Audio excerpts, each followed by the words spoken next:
BBC Radio 1. Right, I'm masked up, got my 6-month supply of toilet roll. What else do I need?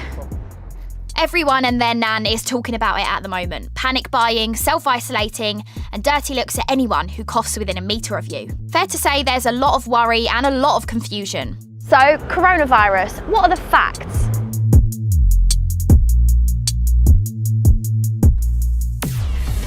So let's start at the beginning. Scientists are looking at whether one of these may have passed the virus onto a human. If you didn't know, it's a pangolin, OBS. Our best guess is that the virus spread from a bat to one of these and then somehow to a human. It spreads from person to person, so things like coughing, sneezing, or having a cheeky snog.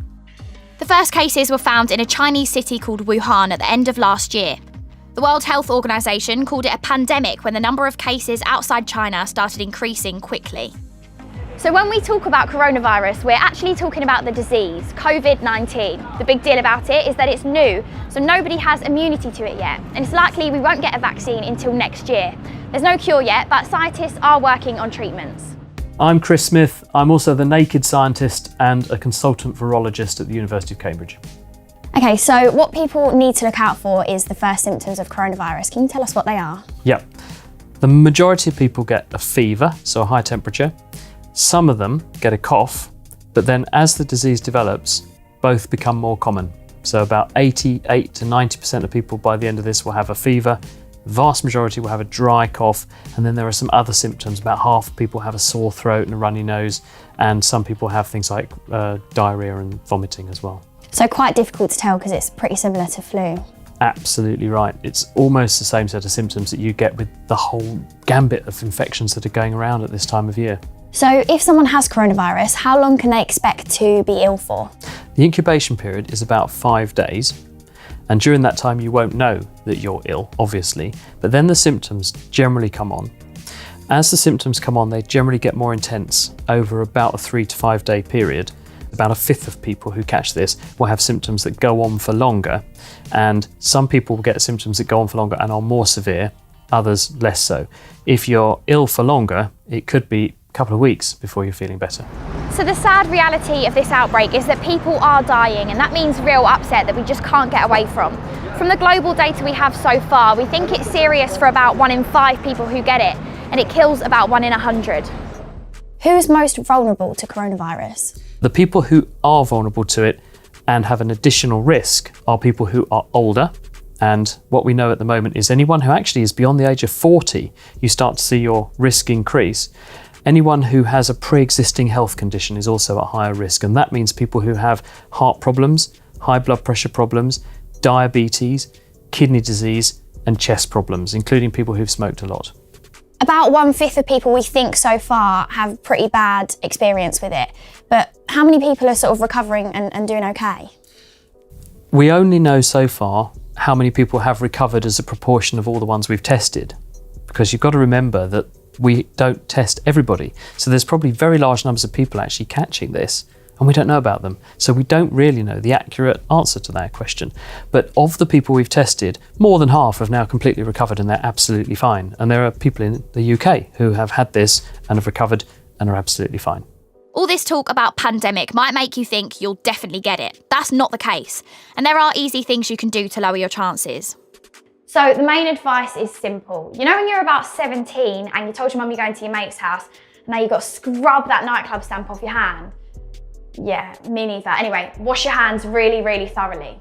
Wash your hands with soap and hot water for the length of time it takes to sing Happy Birthday twice.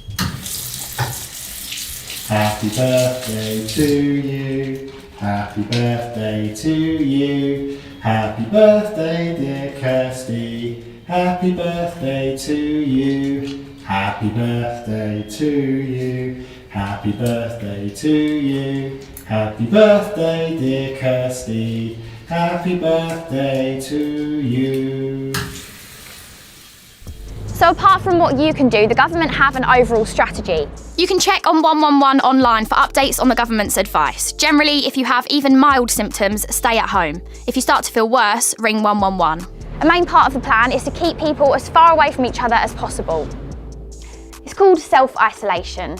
Doesn't mean go to the other end of the country, probably just your bedroom. It's not only to protect you, but it's to stop you spreading it to other vulnerable people. The idea is that we slow down when the real peak is so the NHS can cope better.